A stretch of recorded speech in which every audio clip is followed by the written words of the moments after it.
Bonsoir, Monsieur le Président de l'Union africaine.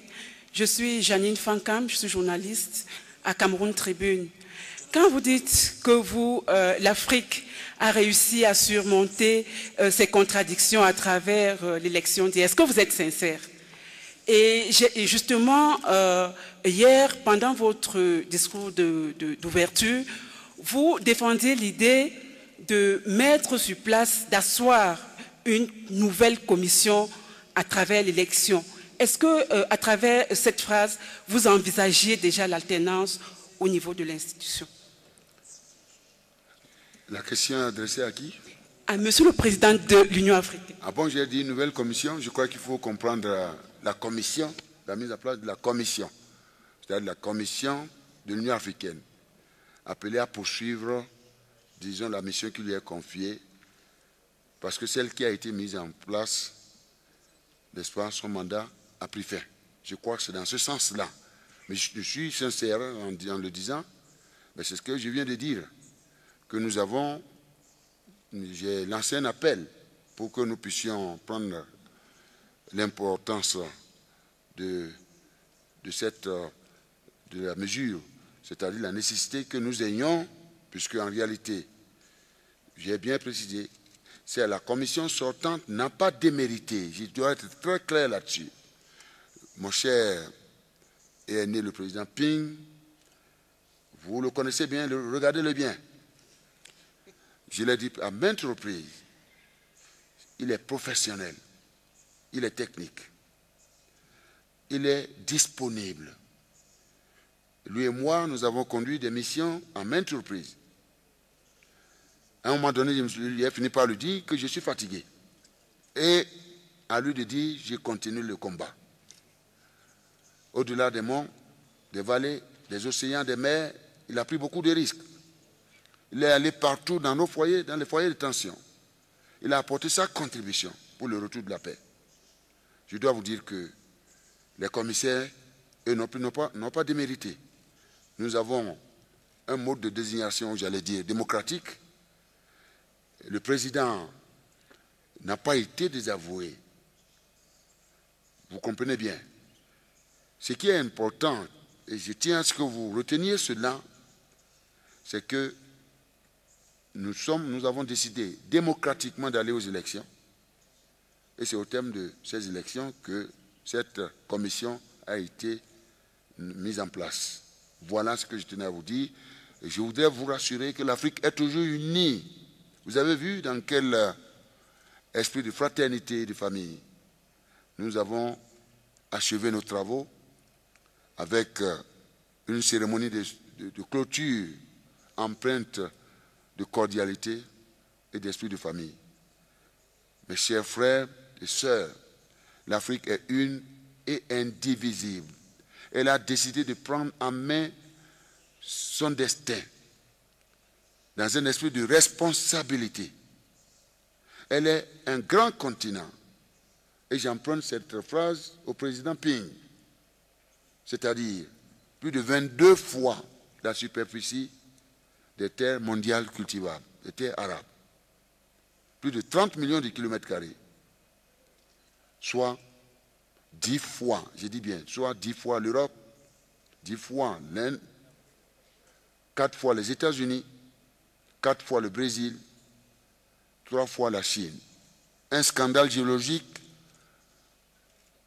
impressionnant. On y trouve toutes sortes de ressources de sous-sol, mes chers amis.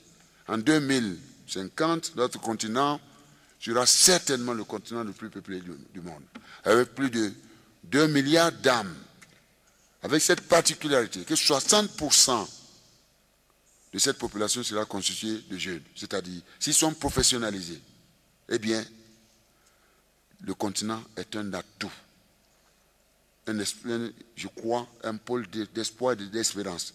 Au cours des 10 dernières années, c'est le continent qui a affiché le taux le plus élevé de croissance économique en termes de rythme de création de richesses.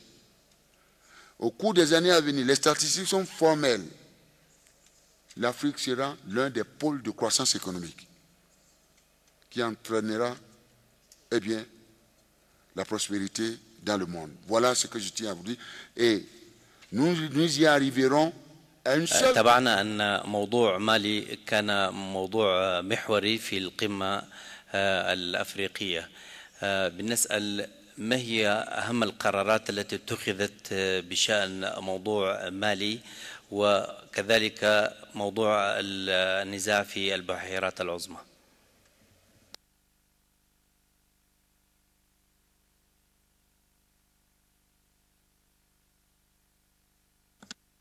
Je vais répondre sur le premier point et je vais laisser le soin à mes deux présidents de dire un mot. Probablement le président sortant, je crois il est un gisement d'informations.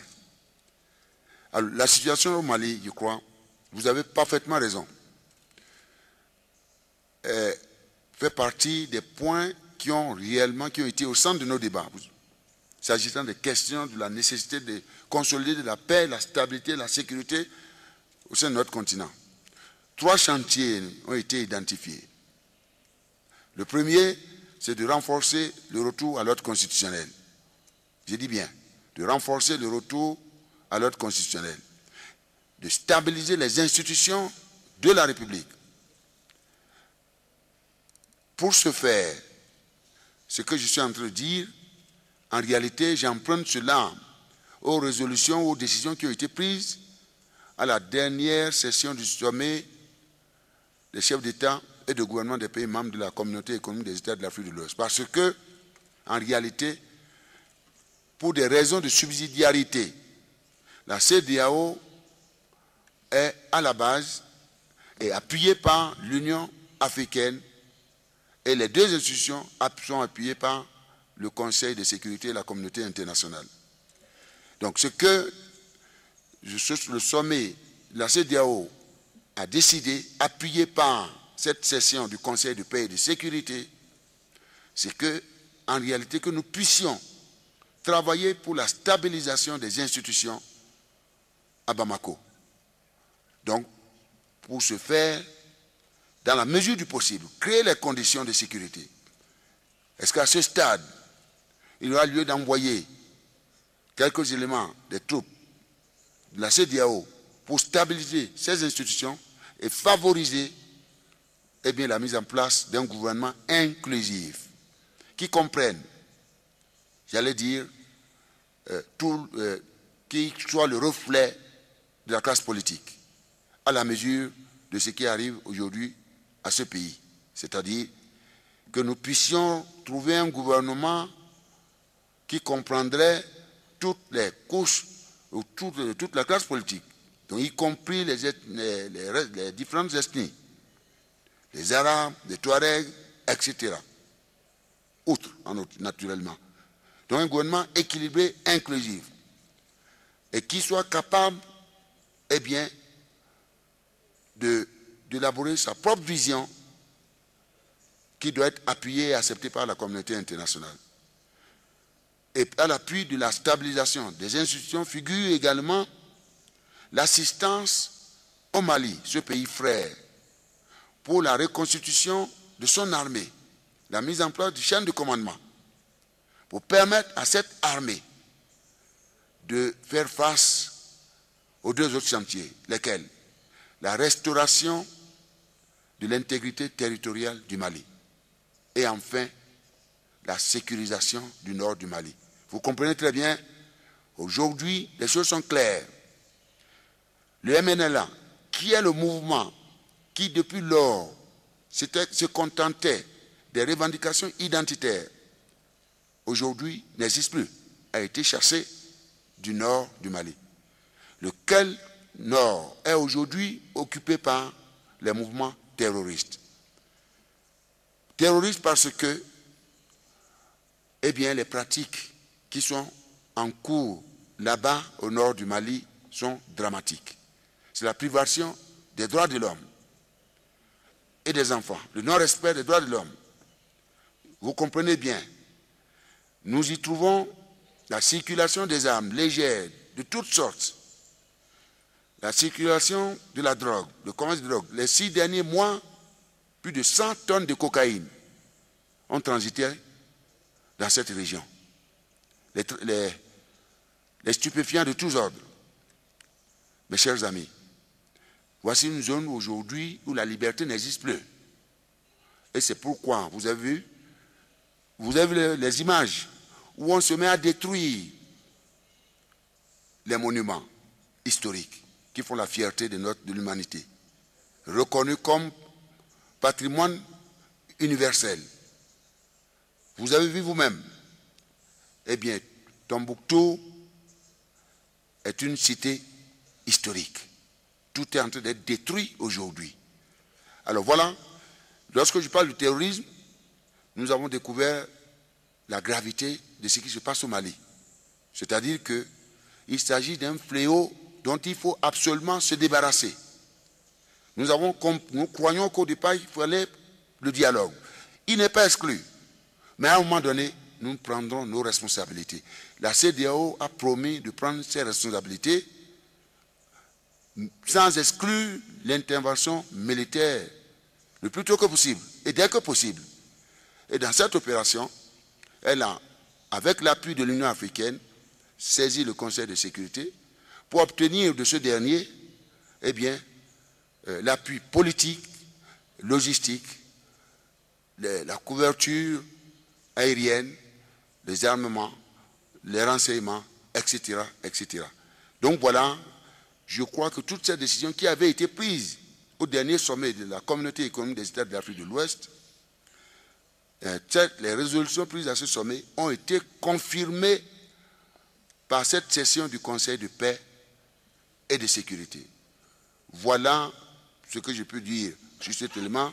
Je suis convaincu que le président Ping, le président sortant, qui a géré de très près ce dossier, pourra apporter d'autres informations. Monsieur le Président, je vous laisse le soin de compléter ce que je viens de dire au Mali. Et je crois qu'il a posé une question sur, au niveau des Grands Lacs. Je vous laisse, vous avez besoin de la presse.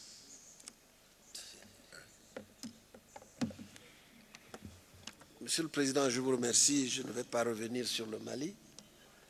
Je voudrais simplement dire que la situation en RDC, comme vous le savez, s'est détériorée à l'est de ce pays, avec les mouvements rebelles, le M23 et le FDLR. Ces problèmes ont entraîné avec les voisins,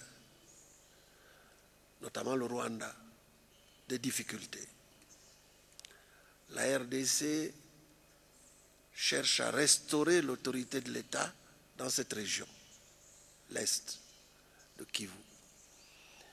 Et donc, nous avons demandé avec succès à la conférence des Grands Lacs, à la conférence internationale des Grands Lacs, présidée par l'Ouganda, de réunir tous les voisins de la RDC en vue de rechercher ensemble une solution. À la suite de ces négociations, un accord a été trouvé et on a demandé en particulier à l'Union africaine et aux Nations unies et à d'autres de mettre en place un mécanisme visant à restaurer de manière durable la paix dans cette zone des Grands Lacs.